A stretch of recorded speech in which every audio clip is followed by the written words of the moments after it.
First taking oath as Prime Minister, Narendra Modi is set to enter the record books on the 10th of June 2026, that is tomorrow.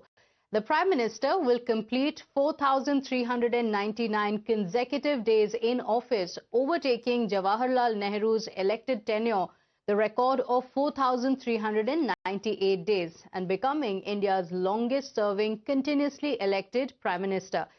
This milestone comes after 3 successive mandates and 2 years into his third term, giving the BJP a powerful political moment to celebrate leadership continuity and electoral dominance. Union Home Minister Amit Shah posted this video to highlight the hallmarks of Prime Minister Modi's tenure and his leadership. Take a look. Modi ईश्वर, मैं नरेंद्र दामोदर दास मोदी ईश्वर की, मैं नरेंद्र दामोदर दास मोदी ईश्वर की शपथ लेता हूं कि मैं विधि द्वारा स्थापित भारत के संविधान के प्रति सच्ची श्रद्धा और निष्ठा रखूंगा। मैं भारत की प्रभुता और अखंडता का अक्षुण्ण रखूंगा।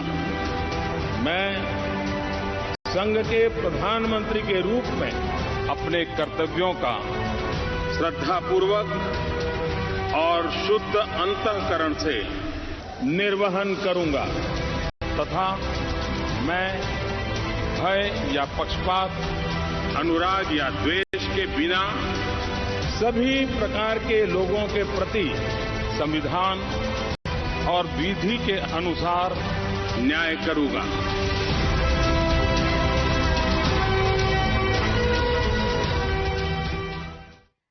And well, Prime Minister Modi took to social media platform X to highlight 12 years of welfare-driven governance, from Jan Dhan and direct benefit transfers to Ujjwala Ayushman Bharat, Prime Minister Awas Yojana or Pradhan Mantri Awas Yojana, Jal Jeevan Mission and Swachh Bharat. The Prime Minister says his government's focus has remained on empowering the poor, expanding financial inclusion, improving access to basic services and leveraging technology to deliver benefits directly to the citizens. The BJP asserts that the Modi years have transformed governance, accelerated infrastructure development and elevated India's standing on the global stage.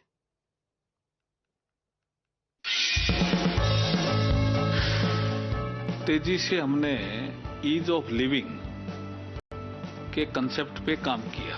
ये संख्या कम नहीं होती है, 1725 कानून।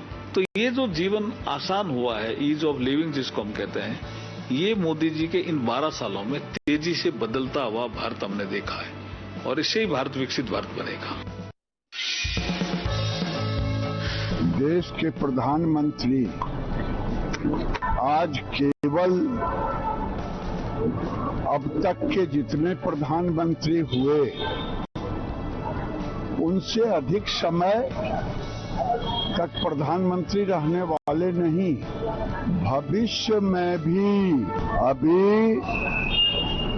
1 दशक 2 दशक जब तक वो रहेंगे वो प्रधानमंत्री ही रहेंगे। उनका जीवन ट्रांसपेरेंट है, एकदम शीशे की तरह आर पार है।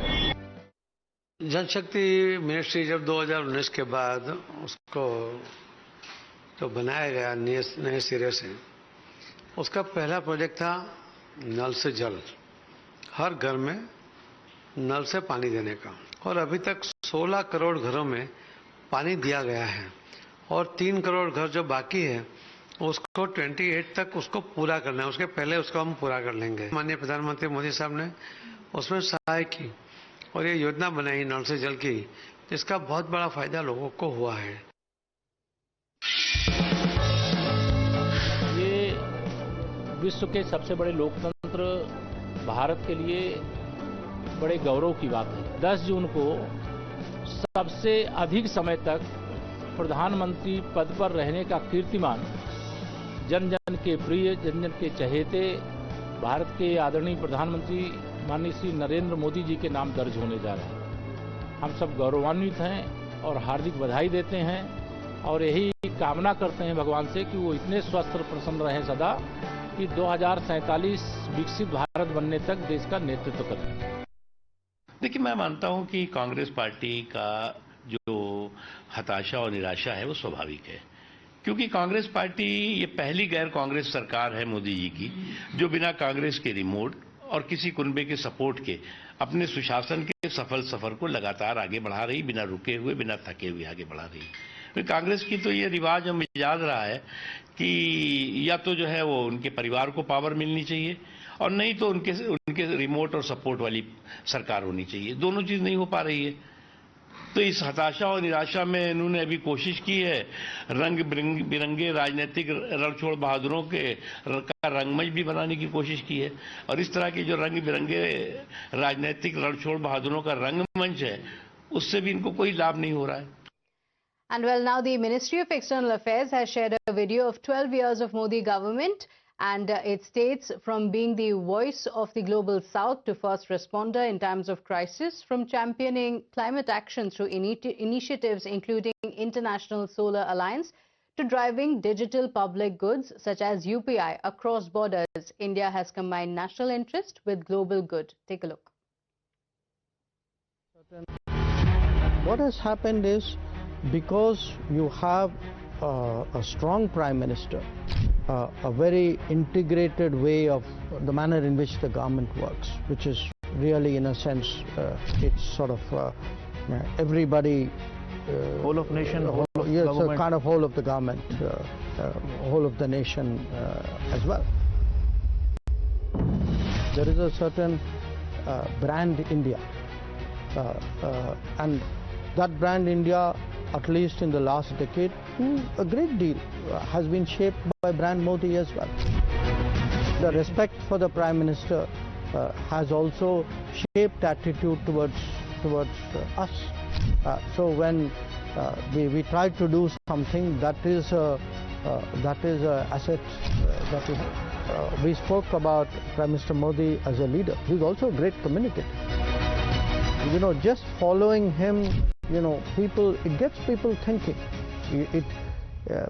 There's that desire to say, okay, you know, if the head of the government is really pushing the envelope and taking the country, so what do I do on my part? I think that feeling is very much.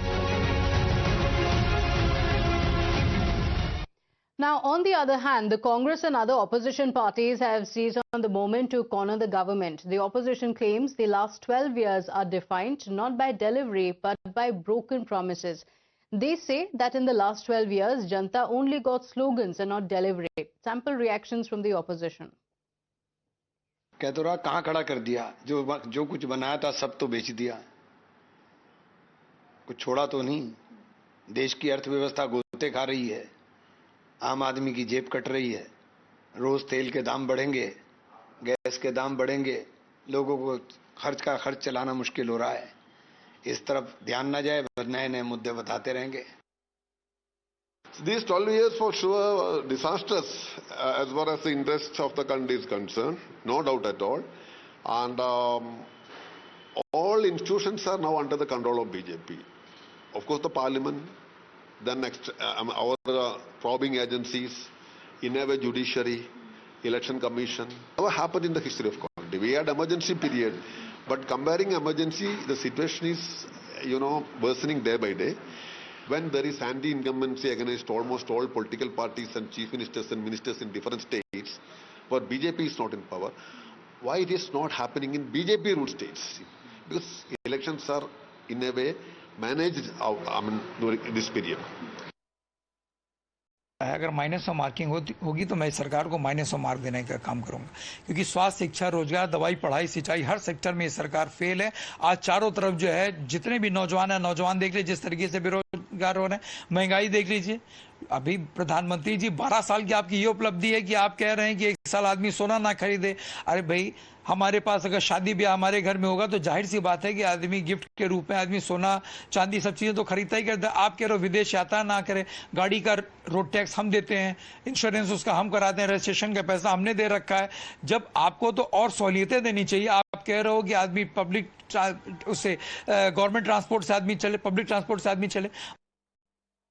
नहीं, जिस तरह से इस देश में नेहरू जी ने लोकतंत्र को उभारा, बड़ा किया, लोकतंत्र को एक ताकत दी, मोदी जी ने पूरे लोकतंत्र को और जो कॉन्स्टिट्यूशनल इंस्टीट्यूशंस है उनको खत्म कर दिया। नेहरू और मोदी जी की तुलना कभी नहीं हो सकती। मोदी को लोग भूलेंगे